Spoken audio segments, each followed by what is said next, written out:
مولانا محمدا عبده ورسوله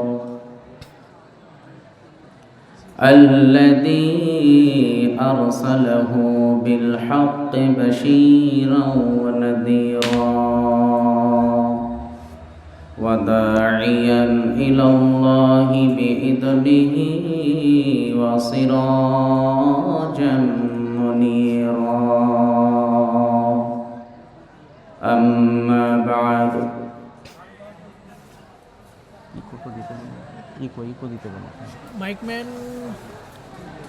فأعوذ بالله من الشيطان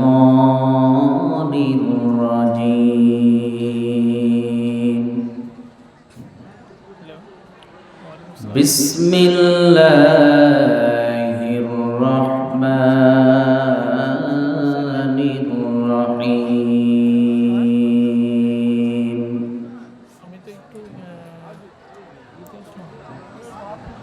يا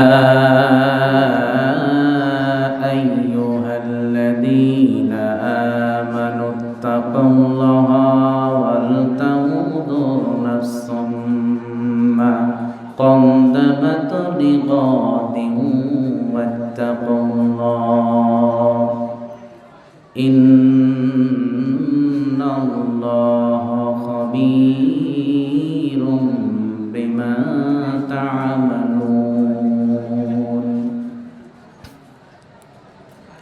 وقال النبي صلى الله عليه وسلم وعن أبي هريرة رضي الله عنه قال قال رسول الله صلى الله عليه وسلم كل أمتي يدخلون الجنة إلا من أبى قيل ومن أبى يا رسول الله قال من أطعني دخل الجنة ومن عصاني فقد أبى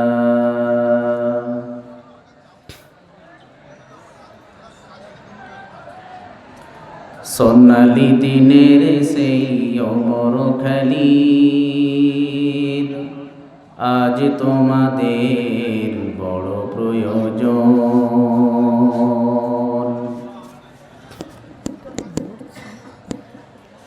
সোনালি দিনের সেই অমর খালিদ আজ তোমাদের বড় প্রয়োজন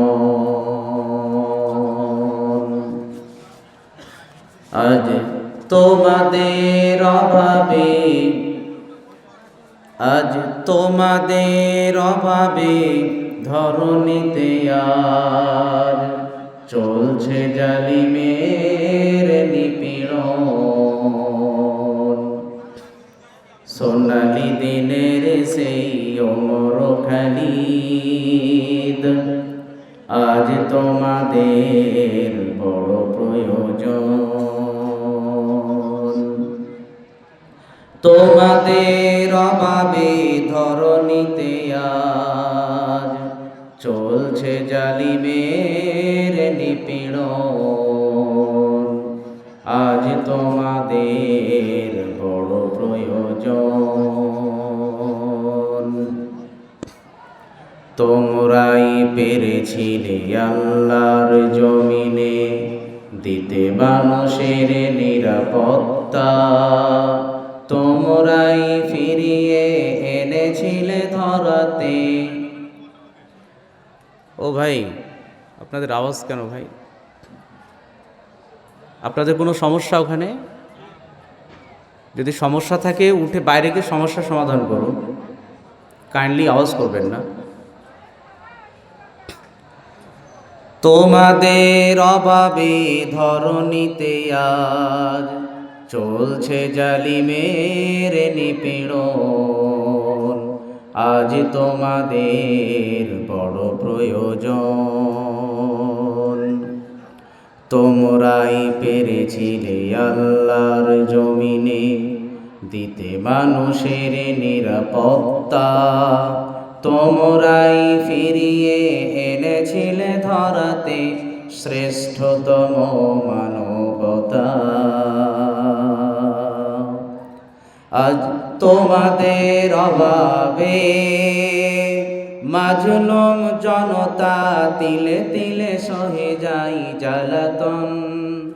আজ তোমাদের বড় প্রয়োজন, সোনালি দিনের সেই অমর খালিদ। আজ তোমাদের বড় প্রয়োজন।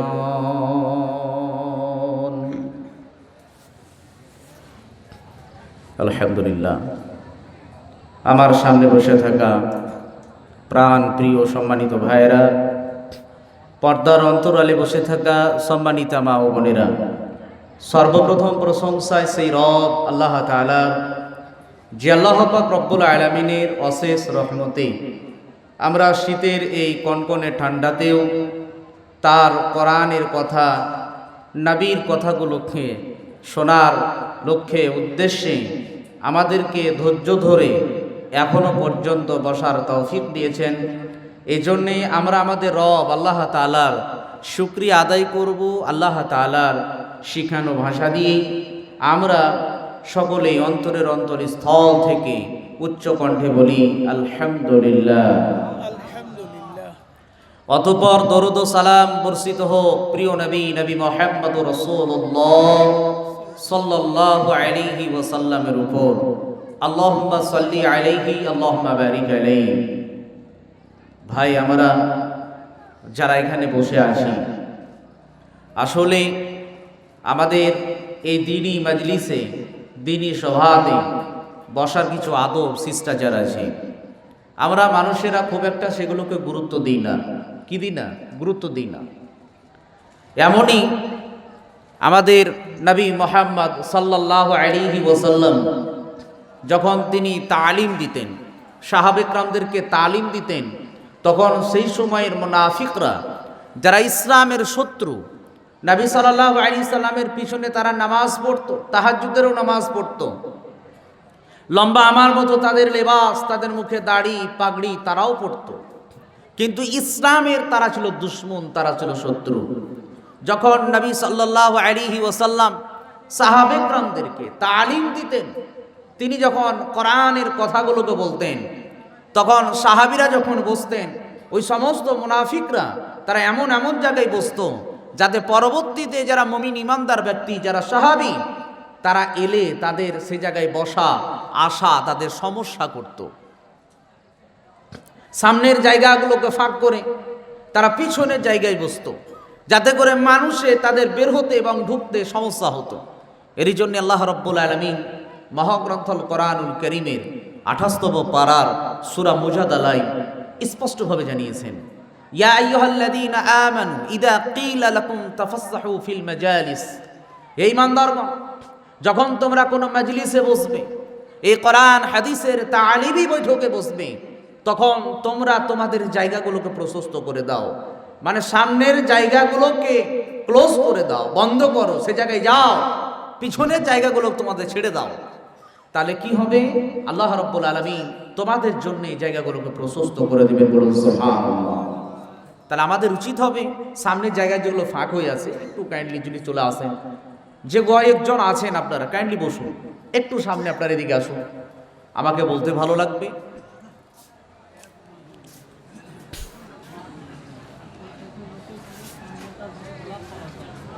এই সামনে চলে আসেন ভাই, এই জায়গাটা পূর্ণ করে দেন।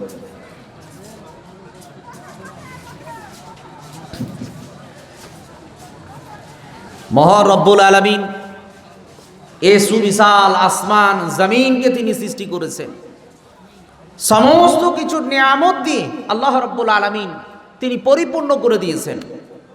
এই মানব জাতির জন্য যাহা কিছু প্রয়োজন সব কিছু আল্লাহ তাআলা তিনি দিয়েছেন। এত কিছু নিয়ামত পাওয়ার পরেও, সব কিছু পাওয়ার পরেও আল্লাহ রব্বুল আলামিন বলছেন, এই পৃথিবীর আমি একদিন নীতি টেনে দেব, একদিন সব শেষ করে দেব। আল্লাহ রব্বুল আলামিন কোরআনুল কারীমের মধ্যে সুস্পষ্টভাবে জানিয়ে দিয়েছেন, কুল্লু মান আলাইহা ফান ওয়া ইয়াবকা ওয়াজহু রাব্বিকা যুল জালালি ওয়াল ইকরাম। আল্লাহ রাব্বুল আলামিন বললেন, কুল্লু মান আলাইহা ফান, এই যে দেখো দুনিয়া এটা ফানা হয়ে যাবে, শেষ হয়ে যাবে। আমি শুধু রব আল্লাহ রাব্বুল আলামিন, আমি একমাত্র বিদ্যমান থাকব। পৃথিবীর যা কিছু আছে সব কিছুকে ধ্বংস করে দেব, সব কিছুকে আল্লাহ তাআলা ধ্বংস করে দেবে। তো এই পৃথিবী, এই আসমান, এই জমিন সবকিছু যদি শেষ হয়ে যায়, এই সব কিছুর ভিতরে আপনি আমি আছি না নাই? আছি না নাই? আপনি আমি তার ভিতরে আছি। তো আমাদেরও একদিন মাউত হবে, আমাদের মৃত্যু হবে। এই পৃথিবীর মায়া মহব্বত সব কিছুকে ফেলে দিয়ে আমরা সবাই পরকালে পাড়ি দেব, ঠিক কিনা? পৃথিবীতে আমরা কেউ থাকবো না। কেননা আল্লাহ রাব্বুল আলামিন সূরা আলে ইমরান 3 নম্বর সূরার 185 নম্বর আয়াতে কোরআনুল কারীমের মধ্যে সুস্পষ্টভাবে বর্ণনা দিয়েছেন। আল্লাহ রাব্বুল আলামিন বললেন, কুল্লু নাফসিন দাইকাতুল মাউত, প্রত্যেক নফসকে মৃত্যুর স্বাদ গ্রহণ করতে হবে। মাউতের মজা, মাউতের স্বাদ আমাদের সকলকে নিতে হবে। আমরা পৃথিবীতে কেউ বাঁচব না, একদিন আমাদের সকলকে ইহকাল ছেড়ে পরকালে পাড়ি দিতে হবে। এটি আল্লাহ রাব্বুল আলামিন বললেন। আমাদের মৃত্যু যদি হয়, আমাদের মরণ যদি হয়, তাহলে আমরা মৃত্যুর জন্য আমাদের কোনো প্রস্তুতি নেই, আছে? আমাদের যে মৃত্যুবরণ করতে হবে, পরকালে পাড়ি দিতে হবে, পরকালের জন্য আমাদের কোনো ধরনের প্রস্তুতি নেই।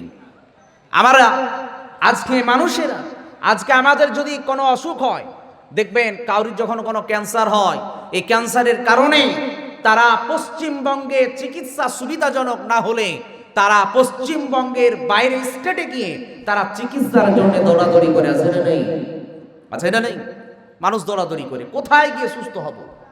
এই যে মাউতের ভয়ে, মৃত্যুর ভয়ে মানুষ বাঁচার জন্যে যে তাদের চেষ্টা প্রচেষ্টা, কিন্তু মাউতের হাত থেকে আমরা কেউ বাঁচতে পারবো না। আমরা কেন পারবো না?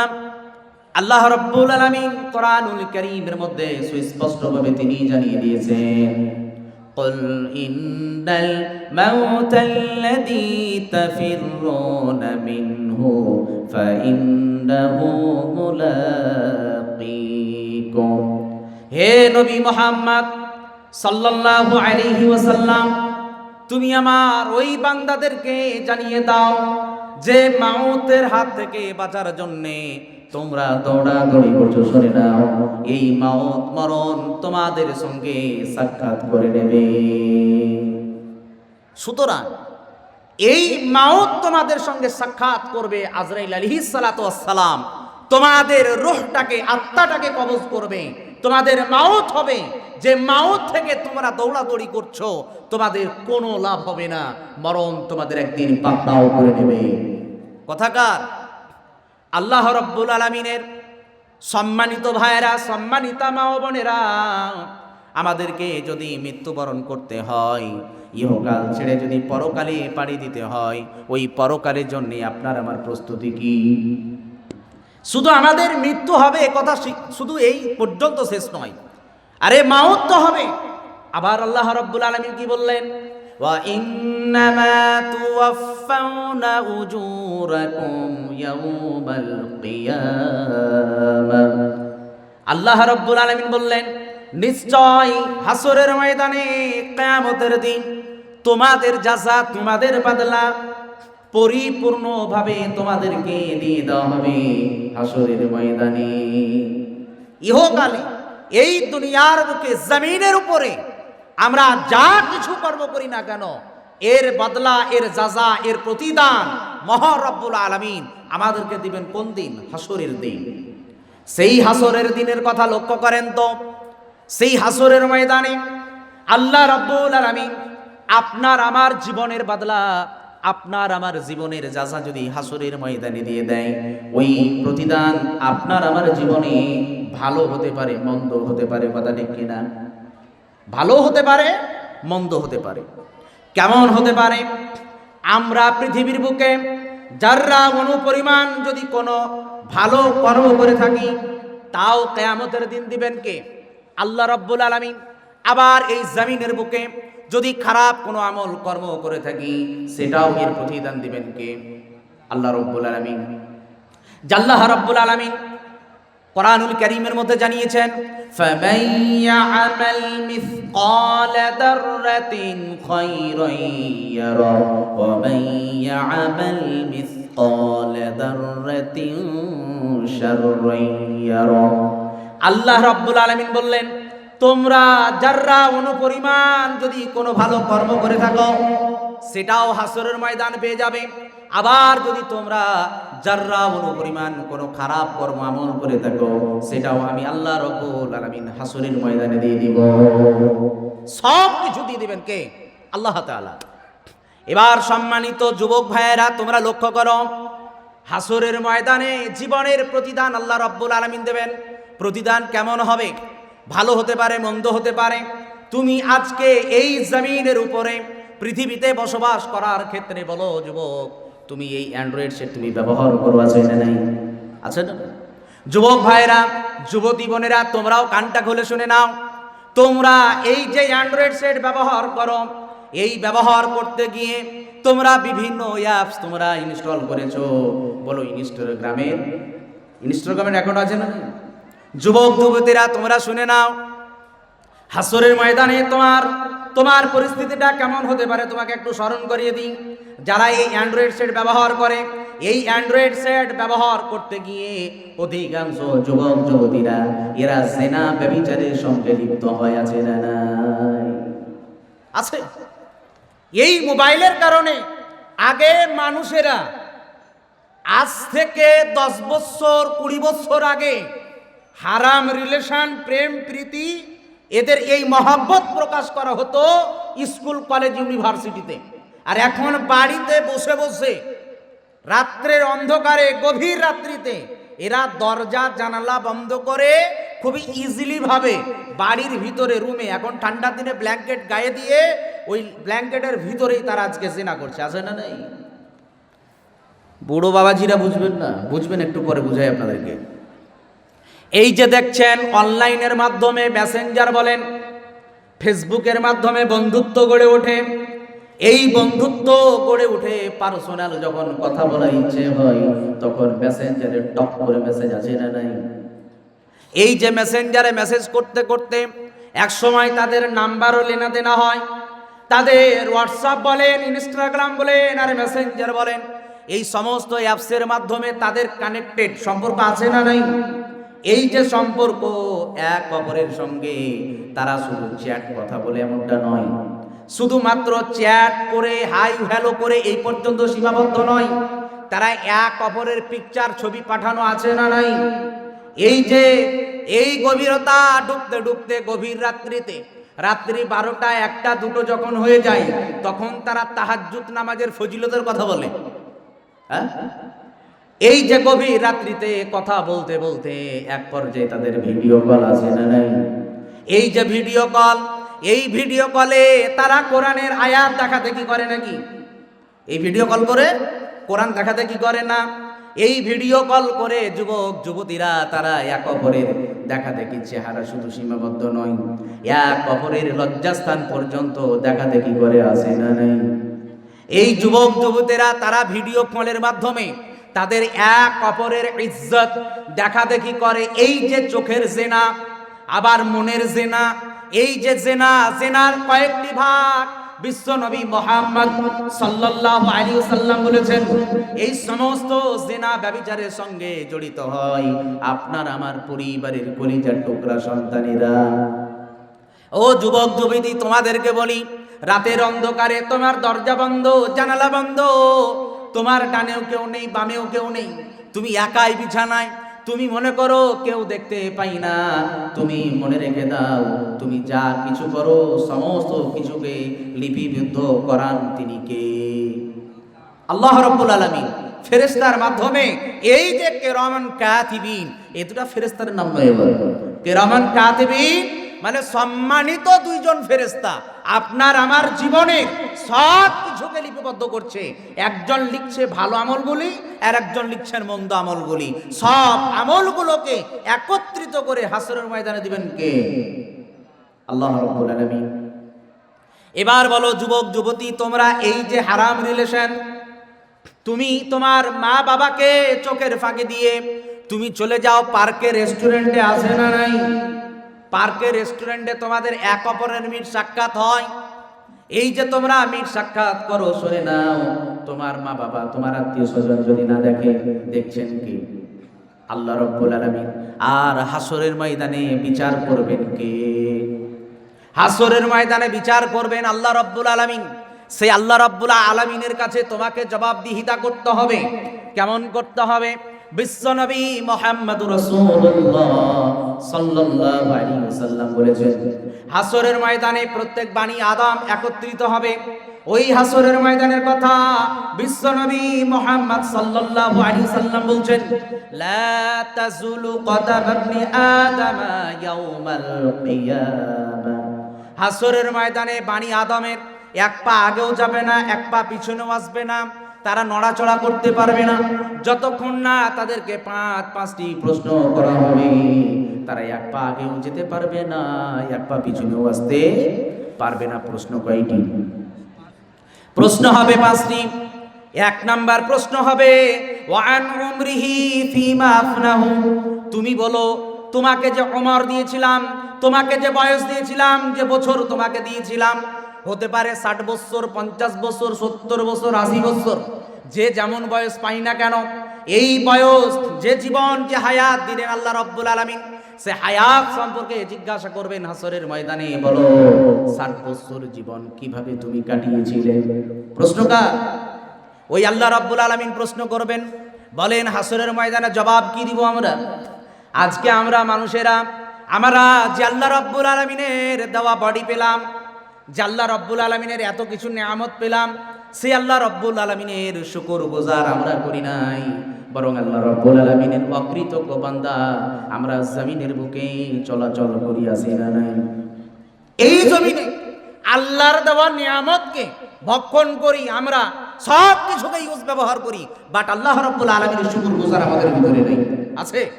দিন রাত এক করে আমরা সব কিছু নিয়ামতকে উপভোগ করি, বাট আল্লাহ রাব্বুল আলামিনের নিয়ামতের শুকরগুজার আমরা করি না। বলেন হাসরের ময়দানে যখন প্রশ্ন করবেন, বলো 60 বছরের জীবনে কি করেছিলে?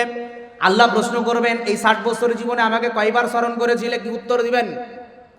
আপনার 30 বছর 40 বছর হয়ে গেল, এখনো পর্যন্ত 5 ওয়াক্তের নামাজ আপনি পড়েন না, আছে না নেই?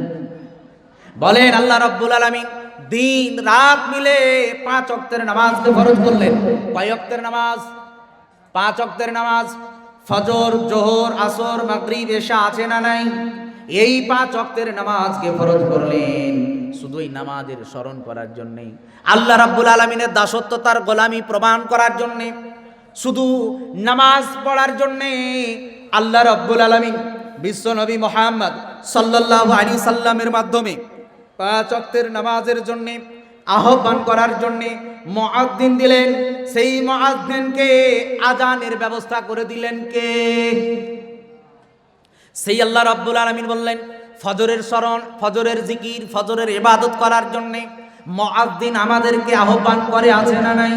মুয়াজ্জিন ওই গভীর রাত্রিতে উঠে ফজরের ওয়াক্তে আজান দেয়। আজান দিয়ে আজানের এক পর্যায়ে তিনি বলেন হাইয়া আলাস সালাত, তোমরা নামাজের দিকে এসো। কোন দিকে? নামাজের দিকে। আবার মুয়াজ্জিন বলে হাইয়া আলাল ফালাহ, তোমরা কামিয়াব সফলতার দিকে এসো। কোন দিকে? সফলতার দিকে এসো। আবার মুয়াজ্জিন আরো দুইটি বাক্য অতিরিক্ত বলেন, বিশেষ করে ফজরের ওয়াক্তে তিনি বলেন আসসালাতু খায়রুম মিনান নাওম, আল্লাহ রাব্বুল আলামিনের নবী সাল্লাল্লাহু আলাইহি ওয়াসাল্লাম সাহাবীদেরকে শিক্ষা দিয়েছিলেন, তোমরা ফজরের আজান দিলে এই বাক্যটিকে অতিরিক্ত বলবে। মুয়াজ্জিন আপনাকে বলে, ও আল্লাহর বান্দা, ও আল্লাহর গোলাম, আসসালাতু খায়রুম মিনান নাওম, এই যে তোমার ঘুম, ঘুমের থেকে উত্তম হলো নামাজ। ঘুমের থেকে উত্তম কি? ঘুম থেকে নামাজ হলো উত্তম। কথা কার? আল্লাহ রাব্বুল আলামিনের। সেই আল্লাহ রাব্বুল আলামিন তিনি নামাজের কথা আমাদেরকে বললেন। মুয়াজ্জিন পাঁচবার আমাদেরকে ডাক দেয়, ওই ডাকের আমরা কিন্তু সাড়া দিই না। বড় আফসোসের বিষয়, ফজরের ওয়াক্তেও নাই, জোহরে নাই, আসরে নাই, মাগরিবে নাই, এশাতে নাই, কিন্তু আল্লাহর বান্দা জুম্মার দিনে জুম্মার ওয়াক্তে বান্দার পরিচয় দিতে যায়, আছে না নাই? আল্লাহর নিয়ামত ভক্ষণ করবেন সারা দিন, সপ্তাহে 6টা দিন, আর 7 দিনের মাথায় আগের ফজর নাই, আর জুম্মার ওয়াক্তের একটা ওয়াক্ত, একটা সময় নামাজ পড়বে, তারপরে আসর নাই, মাগরিব নাই, এশা নাই। আল্লাহর দাসত্ব প্রমাণ দিচ্ছেন আপনি। এই নামাজ পড়ে কোনো ফায়দা, কোনো লাভবান হবে না। শুধু জুম্মার দিনে নামাজ পড়ে আল্লাহর গোলামি, দাসত্বর প্রমাণ হয় না। আল্লাহ রাব্বুল আলামিন আপনাকে আল্লাহর গোলামি, আল্লাহর দাসত্বর কথা বলছেন কতদিন পর্যন্ত? আল্লাহ রাব্বুল আলামিন বললেন, ওয়া'বুদু রাব্বাকা হাত্তা ইয়াতিকাল ইয়াকিন, তোমরা আল্লাহর গোলামি, আল্লাহর ইবাদত, আল্লাহর দাসত্ব করো যতক্ষণ না পর্যন্ত তোমাদের কাছে মওত, মৃত্যু না আসে। তাহলে মরণের আগে পর্যন্ত দাসত্ব, গোলামি করতে হবে কার? সেই আল্লাহ রাব্বুল আলামিন। সেই নবী সাল্লাল্লাহু আলাইহি সাল্লাম বলছেন, তোমাদের জীবনের হিসাব নেবেন সর্বপ্রথম তোমার 60 বছর, 70 বছর, 80 বছর যে তোমাকে সময় দেওয়া হলো, এই সময়ের হিসাব নেবেন কে? আল্লাহ রাব্বুল আলামিন। আবার বিশ্বনবী বললেন, ওয়া আন শাবাবিহি ফিমা আবলাহু, তুমি বলো তোমার যৌবনকালকে কোন জায়গায়, কোন পথে কাটিয়েছো? প্রশ্ন হবে হাসরের ময়দান।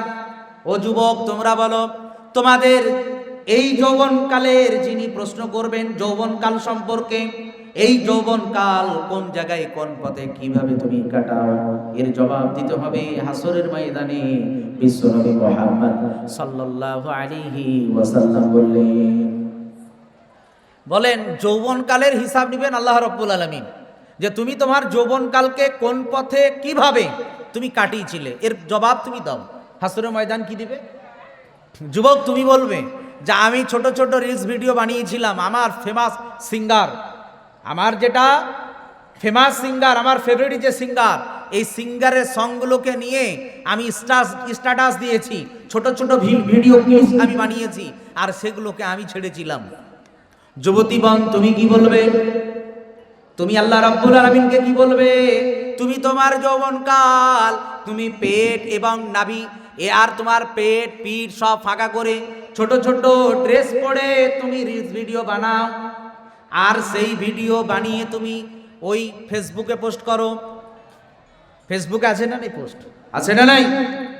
ছোট ছোট ভিডিও ক্লিপ, আবার সুন্দর করে সাজুগুজু করে এভাবে একটা সেলফি তুলে ফেসবুকে পোস্ট দেয়, আর ও একটু পর পর খালি ফেসবুক খুলে আর খালি কমেন্ট বক্সে যায়, কে কেমন কমেন্ট করলো, আছে না নাই? আবার কমেন্টও দেখা যায় মাশাআল্লাহ, আছে না নাই? একজন বেগানা নারীর ছবি দেখে যদি মাশাআল্লাহ হয় ভাই, তাহলে নাউজুবিল্লাহ কোন জায়গায়? কথা কি বুঝতে পারছেন? এবার একটি কথা স্মরণ করেন, ওই যৌবনকাল কোন জায়গায়, কিভাবে কাটাচ্ছেন? হাসরের দিন প্রশ্ন হবে, এই প্রশ্নের সম্মুখীন তোমাদেরকে হতে হবে। তোমরা আল্লাহ রাব্বুল আলামিনকে কি জবাব দিবে তোমরা ভাবো। আবার আল্লাহ রাব্বুল আলামিন প্রশ্ন করবেন 3 নম্বরে গিয়ে, 3 নম্বরে প্রশ্ন করবেন, মিন আইনা ইকতাসাবাহু, কোথা থেকে উপার্জন করেছো? তোমাদের যে টাকা পয়সা, ব্যাংক ব্যালেন্স উপার্জন করেছো, এগুলো কোথা থেকে করেছো? প্রশ্ন করবেন কে? আল্লাহ রাব্বুল আলামিন। আর 4 নম্বরে গিয়ে প্রশ্ন করবেন, ওয়াবা আনফাকাহু, কোন পথে, কিভাবে তোমরা খরচ করেছিলে? হাসরের ময়দানে প্রশ্ন হবে, তুমি যে তোমার উপার্জিত সম্পদ, টাকা পয়সা, এগুলোকে কোন জায়গায়, কোন পথে তুমি ব্যয় করেছিলে? প্রশ্ন করবেন কে? আল্লাহ রাব্বুল আলামিন। তাহলে আপনার আয়ের জায়গা এবং ব্যয়ের জায়গা, এই দুই জায়গার প্রশ্ন করবেন কে? আল্লাহ রাব্বুল আলামিন। 5 নম্বরে গিয়ে প্রশ্ন করবেন ওমা আমিলা ফিমা ওমাদা আলিমা ফিমা আলিমা, যে তুমি তোমার জ্ঞান যে অর্জন করেছিলে এই জ্ঞান অনুপাতে কতটুকু তুমি আমল করেছিলে, ওমা আমিলা কতটুকু তুমি আমল করেছিলে। বলেন আমরা কোরআন হাদিসের দিন ইসলামের যে ইলম যে জ্ঞান আমরা পেয়েছি, এই জ্ঞান অনুপাতে আপনি আমি কতটুকু এই আমল আমরা করেছি। নামাজ পড়ার জ্ঞান আমাদের সকলের আছে, নামাজ পড়তে হবে, কিন্তু নামাজ আমরা পড়ি না। নামাজ আমরা কি করি না? নামাজ আমরা পড়ি না। নামাজ পড়ার কথা আল্লাহ রাব্বুল আলামিন বলেছেন, আবার এই ইলমের কথা এই জ্ঞানের কথা আমরা জানি যে নামাজ আমাদেরকে পড়তে হবে, আমরা কিন্তু নামাজ পড়ি না। আল্লাহ প্রশ্ন করবেন যে তুমি নামাজ পড়ার কথা তুমি জেনেছিলে শিখেছিলে, নামাজ তুমি কেন পড়োনি? যে যতটুকু দিনকে বুঝেছি ইসলামকে জেনেছি সেই মোতাবেক যদি আমাদের আমল না হয়, হাসরের ময়দানে আমরা কিন্তু পাকড়াও হয়ে যাব। এরই জন্য আল্লাহ রাব্বুল আলামিন বললেন কুল্লু নাফসিন যায়িকাতুল মাউত, প্রত্যেক নফসকে মৃত্যু স্বাদ গ্রহণ করতে হবে। ওয়া ইন্নামা তুওয়াফাউনা উজুরাকুম ইয়াওমাল কিয়ামাহ, হাসরের ময়দানে আমাদেরকে আমাদের জাযা আমাদের বদলা প্রতিদান পরিপূর্ণভাবে দিয়ে দিবেন। পরিপূর্ণভাবে আপনাকে আমাকে জাযা বদলা দিবেন কে? আল্লাহ রাব্বুল আলামিন। আবার আল্লাহ রাব্বুল আলামিন বলছেন ফামান যুহজিয়া আনিন নারি ওয়া উদখিলাল জান্নাতা ফাকাদ ফাজ, যাদেরকে আল্লাহ রাব্বুল আলামিন জাহান্নাম থেকে দূরে সরিয়ে দিল আর জান্নাতে প্রবেশ করিয়ে দিল, ফাকাদ ফাজ, এরাই হচ্ছে সফল ব্যক্তি, কামিয়াব ব্যক্তি। এটি আল্লাহ রাব্বুল আলামিন বললেন। তাহলে এই আয়াতের অংশে বুঝতে পারি যারা নিজেদেরকে জাহান্নাম থেকে বাঁচিয়ে নিবে আর জান্নাতে যাওয়ার আমল করে পথকে সুযোগ সুবিধা করে নিল আর আল্লাহ তাকে জান্নাতে প্রবেশ করালেন, আল্লাহ রাব্বুল আলামিন বলছেন এই ব্যক্তি হচ্ছে সাকসেস, সফল ব্যক্তি। এই ব্যক্তি হচ্ছে সফল ব্যক্তি। বলেন এই সফলতার জন্য আপনার আমার পরকালের জন্য প্রস্তুতি আছে আমাদের নেই। আবার আল্লাহ রাব্বুল আলামিন শেষে বললেন আমাল হায়াতুদ দুনিয়া ইল্লা মাতাউল গুরুর, এই যে তোমরা দুনিয়া দেখো এই দুনিয়াটা হচ্ছে একটা চাকচিক্য ভোগবিলাসের জায়গা, একটা ধোকার জায়গা। কথাকার আল্লাহ রাব্বুল আলামিনের। আল্লাহ বলছেন এই দুনিয়াটা ধোকার জায়গা, এই দুনিয়ার মোহে মহব্বতে তোমরা পড়ে যেও না। আমরা যদি দুনিয়াকে প্রাধান্য দিই তাহলে আমরা কিন্তু পরকালকে ক্ষতি করব, পরকালকে আমরা ক্ষতি করব।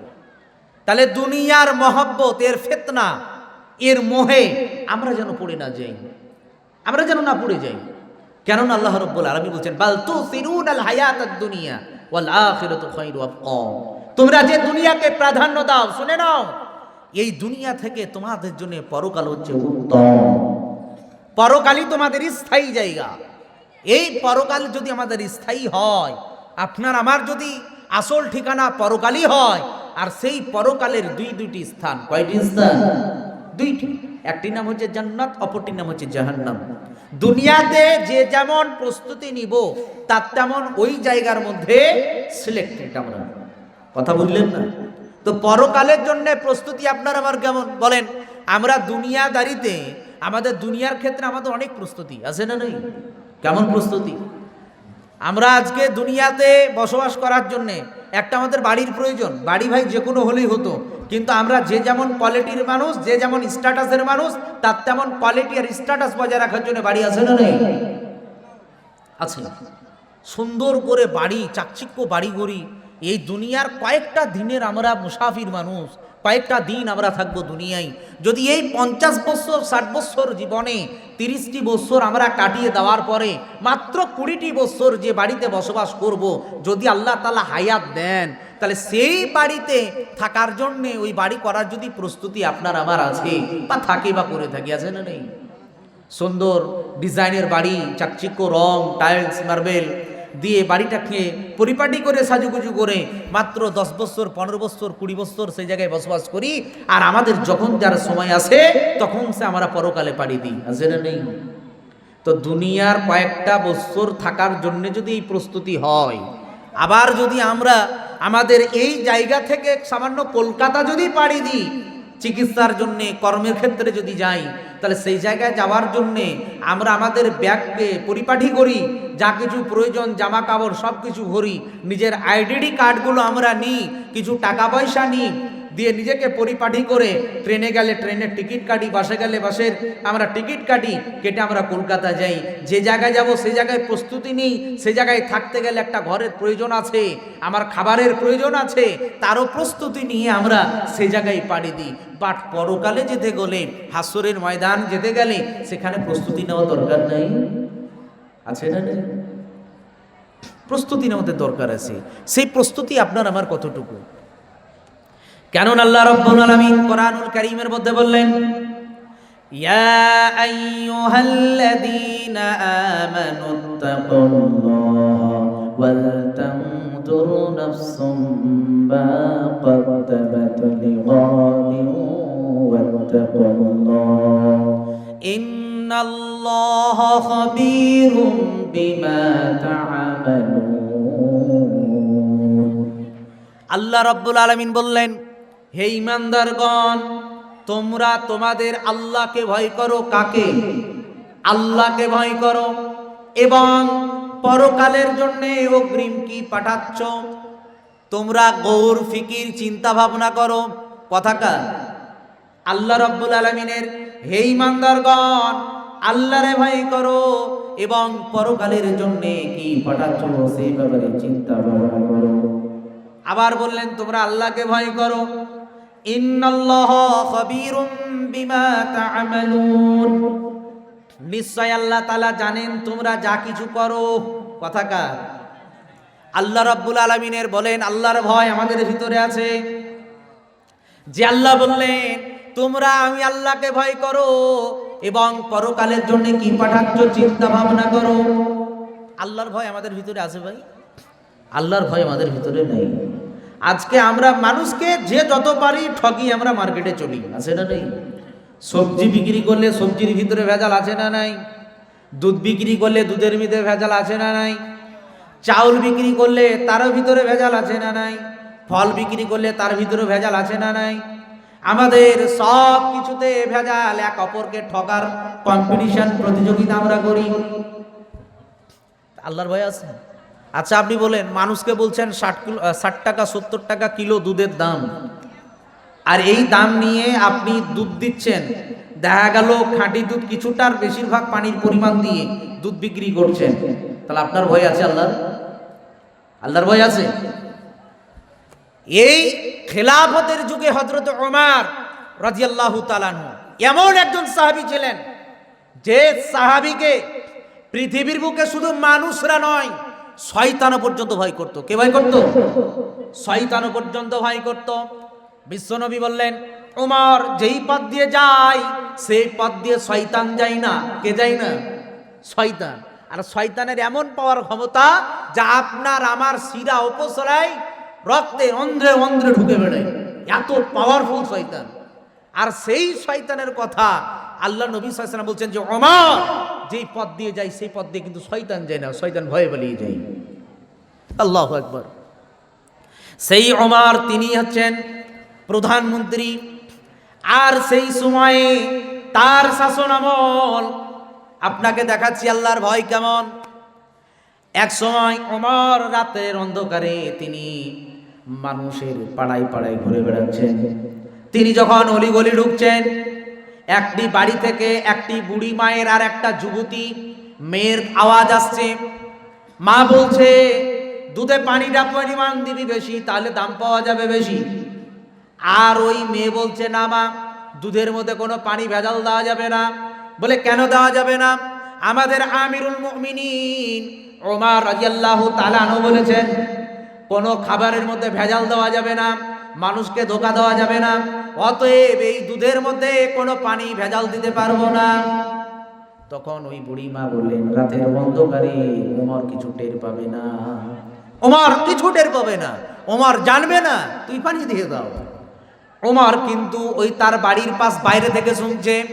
এখন ওই যুবতী মেয়ে তখন তার মাকে বলছেন, মা, আমিরুল মুমিনিন যদি না দেখতে পায়, সদা সর্বদা যিনি দেখেন তিনি হলেন আমাদের রব আল্লাহ তাআলা। সেই আল্লাহ রব্বুল আলামিন তিনি দেখছেন। অতএব এই দুধের মধ্যে কোনো ভেজাল দেওয়া যাবে না। ওমর রাদিয়াল্লাহু তাআলা লম্বা চড়া ঘটনা, এক পর্যায়ে ওই নারীকে, ওই মেয়েটিকে নিজের বৌমা হিসেবে তিনি গ্রহণ করেছিলেন। নিজের সন্তানের সঙ্গে ওই মেয়ের বিয়ে দিয়েছিলেন কে? হযরত ওমর। একজন গরীব এতিম মহিলার সঙ্গে একজন প্রধানমন্ত্রী আমিরুল মুমিনিন তিনি তার সন্তানের বিয়ে দিয়েছিলেন। কেন? তার আমানত দ্বারা এবং আল্লাহর হক ভয় ভীতি দেখে। ওই ভয় আমাদের আছে? বলেন, আমাদের সমাজে জেনা ব্যভিচার এটার পরিমাণ এখন কম না বেশি? আছে না নেই? তারপরে পরকীয়া, 2 ছেলের মা 3 ছেলের মা, ভালোবাসার টানে পরিবার ছেড়ে ধর্নায় এসে বসে, আছে না নেই? আছে। এই যে পরকীয়ার প্রেম প্রীতি, এই যে কত গাঢ়, কত যে মধুর। 2 ছেলের মা তার সন্তান, স্বামী, পরিবার সবকিছুকে ছেড়ে দিয়ে ওই ছেলেকে পাওয়ার কারণে 25 বছর, 20 বছর, 21 বছরের যুবককে পাওয়ার জন্য তার বাড়িতে ধর্নায় বসেছে। বাংলাদেশে দেখেন, এই গত 3 দিন আগেকার ঘটনা, একজন 20 বছর কি 22 বছরের নারী প্রেম চলছে 14 বছরের এক ছেলের সঙ্গে। ওদের অনলাইনে জাহার হয়েছে। এখন ওই মেয়ে তার বাড়িতে এসেছে সশরীরে, আর ধর্নায় এসে বসেছে যে আমার সঙ্গে বিয়ে করতে হবে। এখন ছেলে বলছে আমি বিয়ে করব না। 14 বছরের ছেলে বলছে আমি বিয়ে করব না। তখন ওই ভিডিও যদি দেখে থাকেন, তখন ওই নারী বলছে তুই কেন করবি না, তোর বাপ পর্যন্ত করবে। কি বললে? তুই না, তুই কি করবি, তোর বাপ পর্যন্ত বিয়ে করবে। এই কথা যখন নারী বলছে, তখন তার বাপ সাইড থেকে বলছে তোমাদের ভিতরে আমাকে টানাটানি কেন করছো? ভিডিও দেখেছেন আপনারা? অনলাইনে ভিডিও খুব ভাইরাল। তাহলে এই যে আপনার পরকীয়ার প্রেম প্রীতি, মোবাইল, এখন অনলাইনের মহব্বত, এই মহব্বত আপনার বাড়িতে হাজির আছে না নাই? এই যে জেনা, ব্যভিচার, আল্লাহর খওফ, ভয়ভীতি আছে নাকি? অনেক যুবক যুবতী আজকের দিনেও জালসা চলছে, আর মেলা আছে না নাই আপনাদের? আছে না নেই? আমার ভাষা বুঝলেন না? আমি রাস্তায় আসছি তো এত মেলার ভিড়, এত তো রাস্তা সরু, আর 2 সাইডে দোকান, আর মিডিলে যুবক যুবতীদের ঢেউ। আমার মনে হয় দীঘার ঢেউ এত ঢেউ নাই যা ঢেউ চলছে মেলাতে এখন। কি বললেন? দেখলাম। আর এখানে এসে দেখছি সবই ফাঁকা। এখানে সবই ফাঁকা। তাহলে আয়োজন কিসের ভাই? মেলার নাই ওয়াজ নসিহতের? আমার বুঝে আসে না কিসের করেছেন তো আপনারা। আমি তো আর করিনি। আমি আমার জায়গা থেকে তো আর দোকান আর ওই দোকানদারের ক্রেতাদেরকে তো আমি নিয়ে আসিনি, সবই তো আপনার। তাহলে এই জালসা জুলুসের আয়োজন, মাহফিলের আয়োজন, যেখানে মানুষ কোরআন হাদিসের কথা শুনে তার ইমানকে মজবুত করবে, জজবা নিয়ে আসবে, তো দেখা গেল মেলাতেই হুড়োহুড়ি আর গোঁতাগতি। তাহলে ওখানে জেনার কারিগর কারখানা আছে না নেই? জেনা চলছে না, চললে না? ওটা জেনা। আপনি আমার প্রতি রাগ করেন না, যা করবেন করেন, আমার কিছু করার নাই। তবে আমি বলবো এটা জেনার কারখানা। মেলা বসিয়ে দেওয়া মানে যুবক যুবতীদের জেনা ব্যভিচার করে দেওয়ার জন্য উন্মুক্ত করে দেওয়া। কথা বললেন না? ও যুবক তুমি বলো, তুমি, ও যুবতী বোন, তুমি যে জেনা ব্যভিচার করেছো, তুমি কি অনুতপ্ত নাও? তুমি শুনে নাও, তোমার পরকালের জন্য কি পাঠাও? তুমি জেনা ব্যভিচার করে পাঠাচ্ছ, পাপ গুনাহ করে পরকালে তুমি পাঠিয়ে দিচ্ছ নাকি? একটিবারের জন্য চিন্তা করো। বিশ্ব নবী মুহাম্মদুর রাসূলুল্লাহ সাল্লাল্লাহু আলাইহি ওয়াসাল্লাম বললেন, কুল্লু বানি আদম খাত্তাউন ওয়া খায়রুল খাত্তাইনা তাওয়াবুন। আল্লাহর নবী বললেন, প্রত্যেক বানি আদমেরা ভুল করবে, পাপ করবে, গুনাহ করবে। ওই বানি আদমের মধ্যে, ভুলকারীর মধ্যে উত্তম ভুলকারী হলো তারা যারা তাওবা করবে। কি করবে? তাওবা করবে।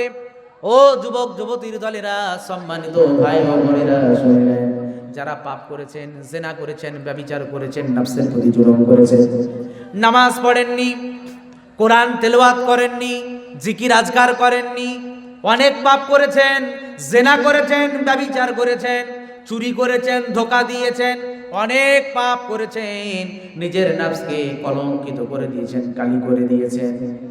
অনেক জুলুম করেছেন। এত কিছু জুলুম করার পরেও আল্লাহ তাআলা বিশ্ব নবীকে বললেন, কুল ইয়া ইবাদিয়াল্লাযীনা আসরাফু আলা আনফুসিহিম লা তাকনাতু মির রাহমাতিল্লাহ। ওহো, আল্লাহ আমাদের প্রতি কিন্তু দয়াবান। তিনি কত দয়াবান। বলছেন, তোমরা জিনা করেছো, ব্যভিচার করেছো, যা কিছু পাপ করেছো, তোমরা নিজেদের আত্মাটাকে, রূহটাকে তোমরা কালিমুক্ত করে দিয়েছো, কুলসিত করে দিয়েছো, অনেক জুলুম করেছো। আল্লাহ তাআলা বললেন, নবী তুমি বলে দাও, তাদেরকে বলে দাও, নফসের প্রতি যারা জুলুম করেছে, লা তাকনাতু মির রাহমাতিল্লাহ, তারা যেন আমার রহমত থেকে নিরাশ না হয়ে যায়। তারা যা কিছু পাপ করেছে, সমস্ত পাপকে নিয়ে আমি আমার রব, আমি আল্লাহ তাআলার সামনে দণ্ডায়মান যদি হয়, আমাকে যদি বলে, আল্লাহ আমি অনেক পাপ করেছি, অনেক গুনাহ করেছি, তুমি আমাকে ক্ষমা করে দাও, তিনি বলছেন গফুরুর রহিম, আমি বড় দয়াবান, আমি বড় ক্ষমাশীল, আমার কাছে ক্ষমা চাইলে আমি তাদেরকে ক্ষমা করে দেব। বলুন সুবহানাল্লাহ। সুবহানাল্লাহ।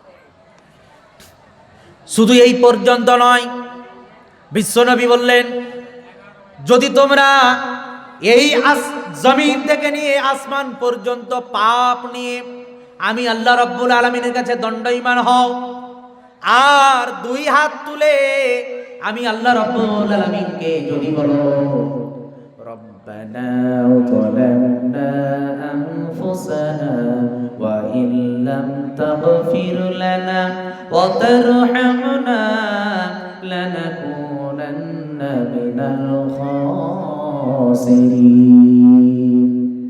এই দোয়া করেছিলেন কে? আদম আলাইহিস সালাম এবং মা হাওয়া আলাইহিস সালাম। জান্নাতের মধ্যে একটি ভুল করার কারণে আল্লাহ রাব্বুল আলামিন মা হাওয়া এবং আদম আলাইহিস সালাম দুইজনকে দুই দিকে ফেলে দিলেন। একজনকে দিলেন শ্রীলঙ্কার মাটিতে, আর একজনকে দিলেন আরবের মাটিতে। দুইজনকে দুই সাইডে ফেলে দিলেন। এই জমিনে, এই পৃথিবীর বুকে দুইজন মানুষ ছাড়া আর কোনো মানুষ নাই।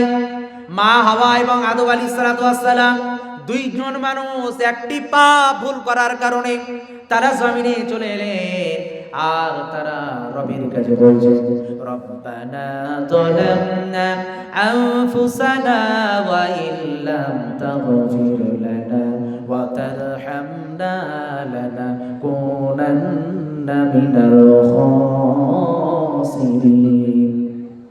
হে আমাদের রব, রব্বানা যালামনা আনফুসানা, হে আমাদের রব, হে আমাদের আল্লাহ, আমরা নফসের প্রতি জুলুম অত্যাচার করেছি। রব্বানা যালামনা আনফুসানা ওয়া ইল্লাম তাগফির লানা, সুতরাং তুমি আমাদেরকে ক্ষমা করো, ওয়া তারহামনা, শুধু ক্ষমা নয়, তুমি আমাদের প্রতি দয়া করো, মহব্বত করো, ভালোবাসা দাও। যদি তুমি আমাদেরকে ক্ষমা না করো, আমাদের প্রতি দয়া না করো, তাহলে আমরা ক্ষতিগ্রস্তদের অন্তর্ভুক্ত হয়ে যাব। এই দোয়া করলেন মা হাওয়া এবং আদম আলাইহিস সালাম। আমরাও আজও এই গুনাহ, এই পাপ করলে আমাদেরকে দোয়া করতে হবে রবের নিকটে।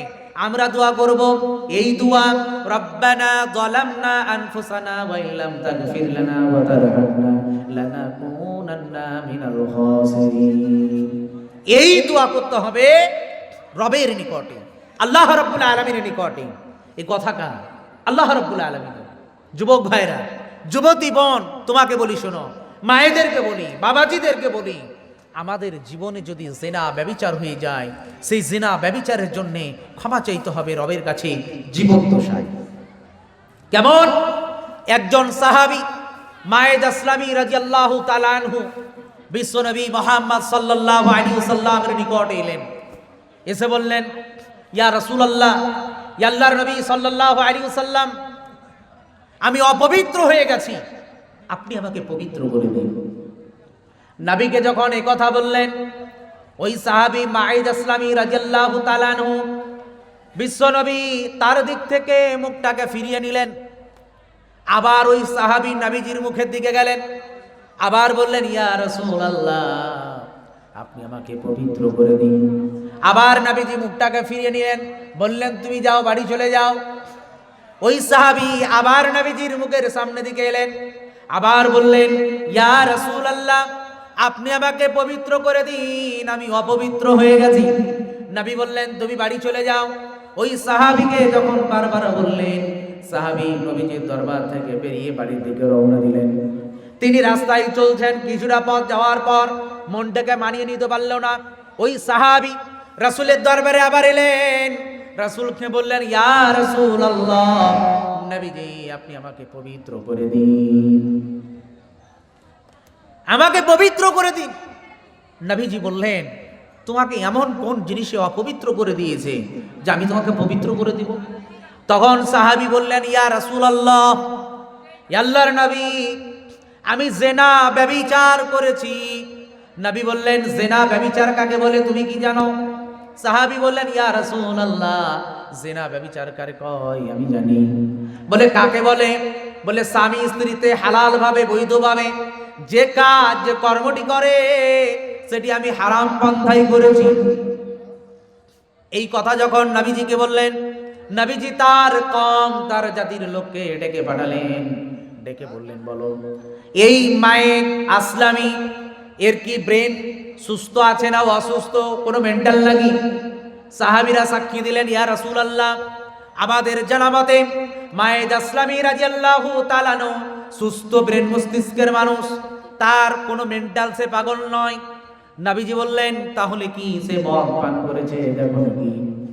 সাহাবীরা তার মুখকে শুনলেন, শোনার পরে বললেন, ইয়া রাসূলুল্লাহ, মায়েদ আসলামী সে মদও পান করেনি, কোনো নেশা করেনি। যখন এই কথা বললেন তখন নবীজি বললেন, তাহলে যাও মায়েদ আসলামীকে নিয়ে চলে যাও এবং তাকে গর্ত খনন করে বুক বরাবর ঢেকে দিয়ে পাথর নিক্ষেপ করে করে তাকে রজম করে দাও। ওই সাহাবী জেনা করেছিলেন, জেনাকে লুকিয়ে থাকতে পারতেন, কিন্তু কেন করলেন না? নবীজির জীবদ্দশায় ওই সাহাবী আল্লাহর খৌফ, আল্লাহর ভয়ের কারণে সে তার পাপকে স্বীকার করে নবীজির কাছে ব্যক্ত করলেন, যাতে নবীজি তাকে পবিত্র করে দেন। হাসরের ময়দানে আল্লাহ রাব্বুল আলামিন সেই পাপের জন্য কোনো পাকড়াও করবে না। তাওবা করার কারণে নিজের পাপকে মুছার জন্য ওই সাহাবী করলেন। কিন্তু নবী যখন তাকে বলেছিল বাড়ি চলে যাও, যদি এই সাহাবী বাড়ি চলে যেতেন, আল্লাহর কাছে তওবা করতেন, এই তওবাকে কবুল করতেন কে? আল্লাহ রাব্বুল আলামিন। আজও পর্যন্ত আমরা যদি কোনো জেনা ব্যভিচারের মতো গুনাহ করে থাকি, তাহলে এই গুনাহ করার কারণে তওবা করতে হবে কার কাছে? আল্লাহ রাব্বুল আলামিনের কাছে। কারণ আল্লাহ রাব্বুল আলামিন কোরআনুল কারীমের মধ্যে বলেছেন, ইয়া আইয়ুহাল্লাযীনা আমানু তুবু ইলাল্লাহি তাওবাতান নাসুহা। হে ঈমানদারগণ, ইয়া আইয়ুহাল্লাযীনা আমানু তুবু, তোমরা তওবা করো, তাওবাতুন নাসুহা করো, এক নিষ্ঠে এক চিত্তে আল্লাহ রাব্বুল আলামিনের কাছে ক্ষমা চাও। কথাকার আল্লাহ রাব্বুল আলামিনের। তাহলে আমাদেরকে তওবা করতে হবে আল্লাহর নিকটে। তাহলে আমরা যদি আল্লাহ রাব্বুল আলামিনের নিকটে তওবা করি, এই তওবাকে কবুল করবেন কে? আল্লাহ রাব্বুল আলামিন। তিনি ক্ষমা করবেন আমাদেরকে। আমাদের উচিত হবে আমাদের এই পাপ গুনাহ করার কারণে আল্লাহ রাব্বুল আলামিনের নিকটে ক্ষমা চাওয়া, তার কাছে তওবা করা, ইস্তেগফার করা। এই ইস্তেগফার বিশ্বনবী মুহাম্মদ সাল্লাল্লাহু আলাইহি সাল্লাম তিনি দিনে 70 বার, আবার অতিরিক্ত 100 বার তিনি ইস্তেগফার করেন। 100 বার, 70 বারের বেশি তিনি ইস্তেগফার করতেন। আমরা কতবার ইস্তেগফার করি? নামাজি না, নামাজি তো পড়ি না, তো ইস্তেগফার কি করব? পাপ করলে ডোন্ট কেয়ার, কোনো আমাদের কোনো কেয়ারই নেই। পাপ পাপ, জেনা করেছি কমন বিষয়, চুরি করেছি কমন বিষয়, কারোর হক মেরে খেয়েছি কমন বিষয়, আছে না নেই? এই পাপের জন্য কোনো অনুতপ্ত আমরা হই না।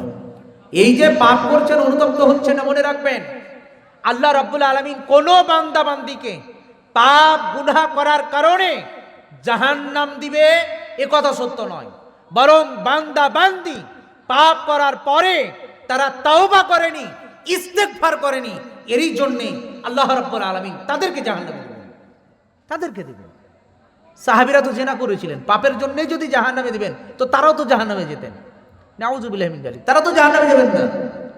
তার মানে বোঝা যায় যে আমরা যদি পাপ করি, এই পাপ আমাদের দ্বারা হয়ে গেছে, হবে, এটা রাসূল বলেছেন হবে, কমন বিষয়।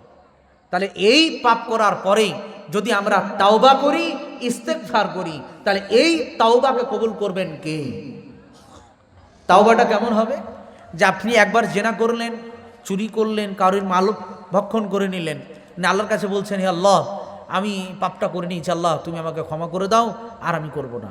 আবার সকালবেলা একই কাজ, সকালবেলাতে একই কাজ, সবজি বিক্রি করতে গিয়ে 2 নম্বরই ধোকা দিচ্ছেন, আর কিছু সামগ্রী বিক্রি করতে গিয়ে ধোকা দিচ্ছেন, আবার আল্লাহকে বলছেন আল্লাহ আমাকে ক্ষমা করে দাও। নো, এটা তাওবা নয়, এটা তাওবার ডেফিনেশন, তাওবার এটা সংজ্ঞা নয়।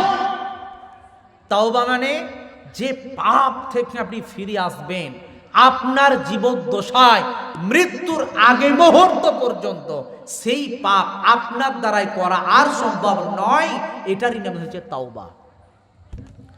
ইমাম ইবনে তাইমিয়া রাহিমাহুল্লাহ বলছেন, ওই যে গরুর যে ওলান, যে বাট থেকে দুধকে দহন করা হয়, দহন করার পর আবার দুধ তার বাটে রিটার্ন পাঠানো সম্ভব?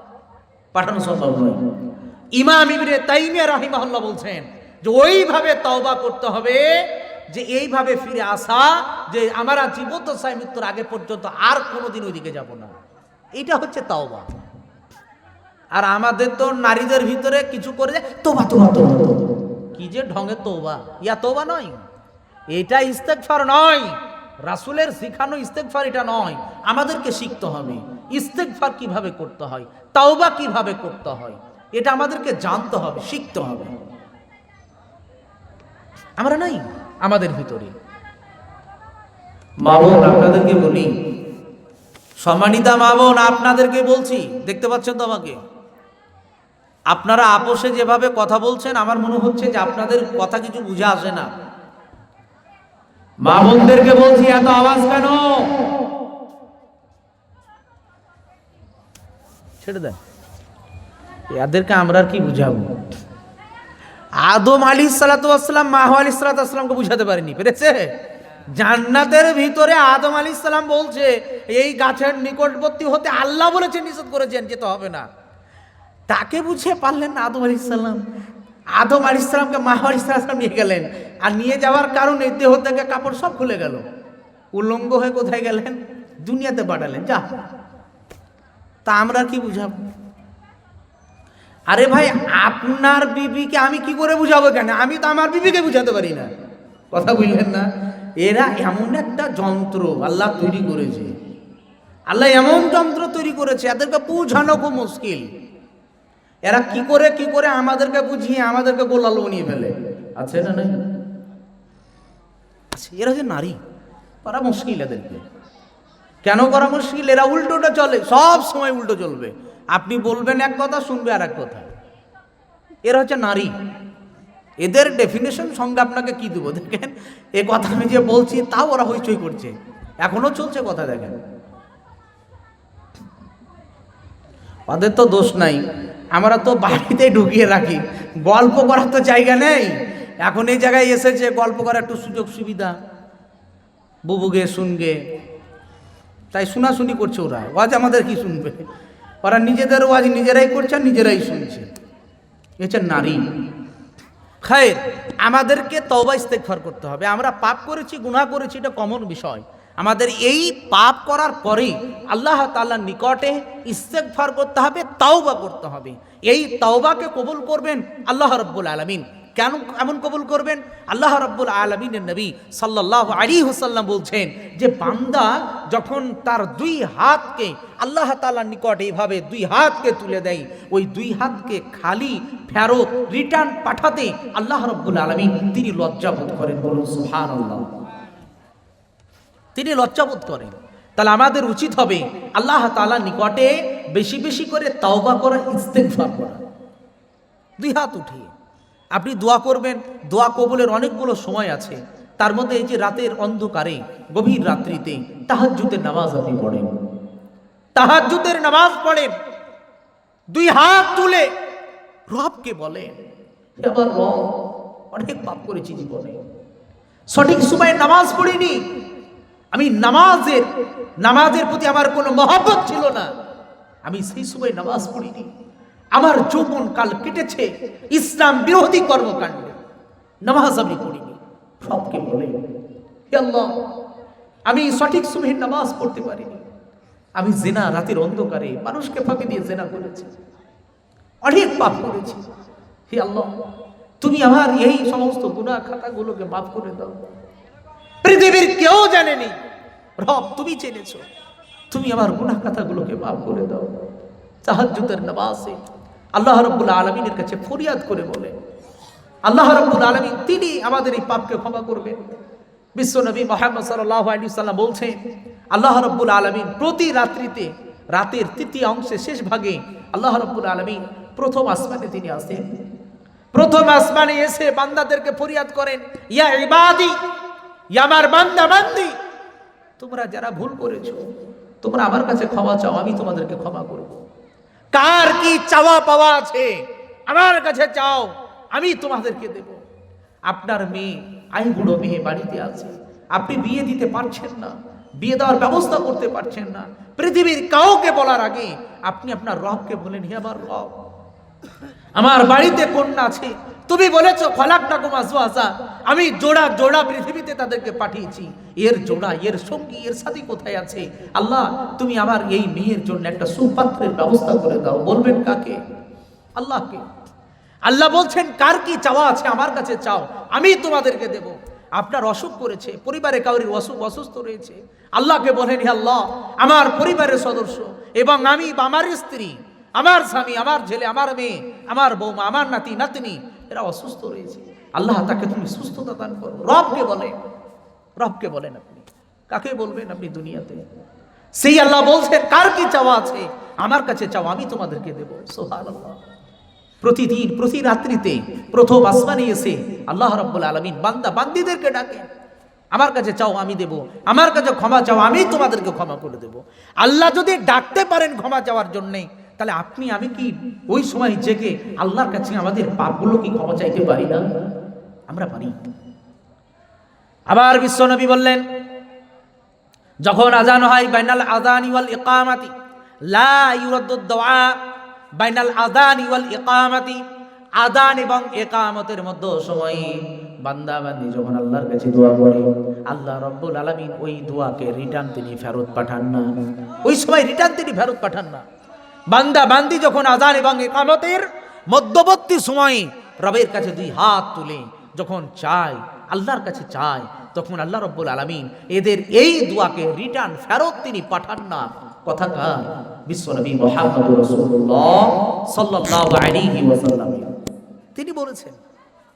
আল্লাহর কাছে ফরিয়াদ করেন, চান আপনি রাতের অন্ধকারে, আপনি আল্লাহর কাছে চান, আপনি নামাজের মধ্যবর্তী সময়ে আপনি আল্লাহর কাছে চান, চাওয়ার কথা বলেছেন রাসূল সাল্লাল্লাহু আলাইহি ওয়াসাল্লাম। এই সময় যদি আমরা চাই, আল্লাহ রাব্বুল আলামিন তিনি আমাদেরকে দেবেন। এই কথা আল্লাহ রাব্বুল আলামিনের নবী সাল্লাল্লাহু আলাইহি ওয়াসাল্লাম বলছেন যে আল্লাহ তাআলা তিনি দিবেন। তাহলে আমাদের উচিত হবে আমাদের পাপের তওবা ইস্তেগফার করা, আল্লাহ রাব্বুল আলামিনের নিকটে বেশি বেশি করে করা। শেষ করে দিন। কমিটির তো কেউ নাই, আমি তো বাইরের লোক। অনেক রাত হলো, এমনি আমি শারীরিকভাবে অসুস্থ, গলার আওয়াজ বুঝতেই পারছেন, প্রতি রাত্রিতে যাওয়া, ঠান্ডার পোশাক, আমি তো বুঝতেই পারিনি এত ঠান্ডা। কমিটির কথা কি স্টেজ আছে? কমিটি দায়িত্বশীল কে ভাই? একটু স্টেজে এলে ভালো হতো।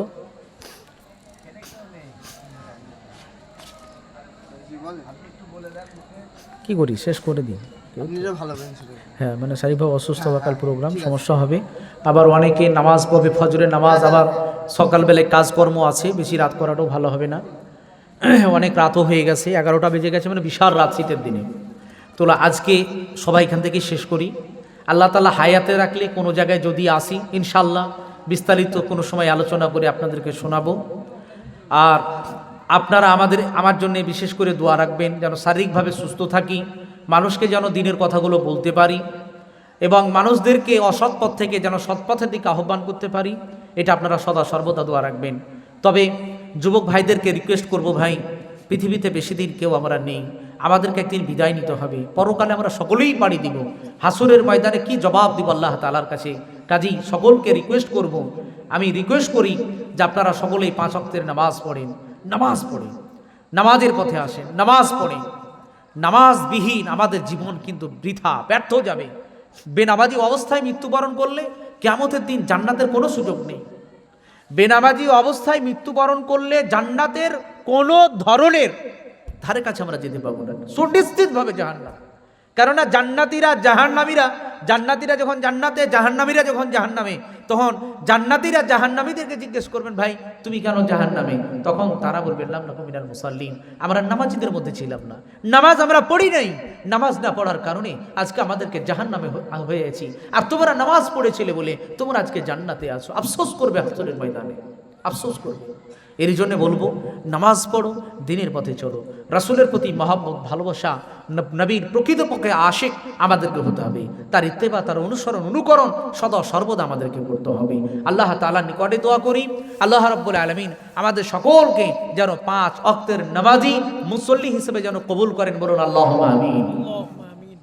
হে আল্লাহ রাব্বুল আলামিন, আমাদের মা বোন সকলকে তারা যেন পর্দানশীলভাবে চলতে পারে, তুমি তাদেরকে তৌফিক দাও, আল্লাহুম্মা আমিন।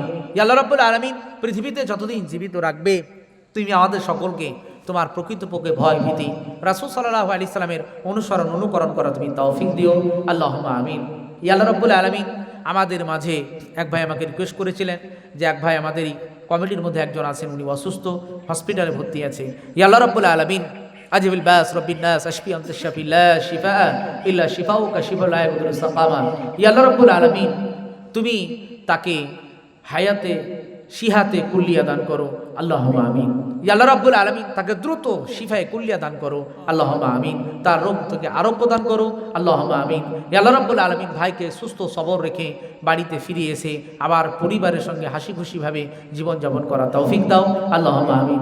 ইয়া আল্লাহ রাব্বুল আলামিন, আমাদের ভিতরে যারা ঋণগ্রস্ত, ঋণকে তুমি মুক্ত করা তৌফিক দাও, আল্লাহুম্মা আমিন। ইয়া আল্লাহ রাব্বুল আলামিন, জানি না আমাদের আত্মীয় স্বজন অনেকের মা বাবা পৃথিবী ছেড়ে পরকালে পাড়ি দিয়েছে, কবরে কি অবস্থায় আছে আল্লাহ জানি না, তাদের ভুল ত্রুটি গুনাহ খাতাগুলোকে মাফ করে তাদের সকলকে তুমি জান্নাত নসিব করে দাও, আল্লাহুম্মা আমিন।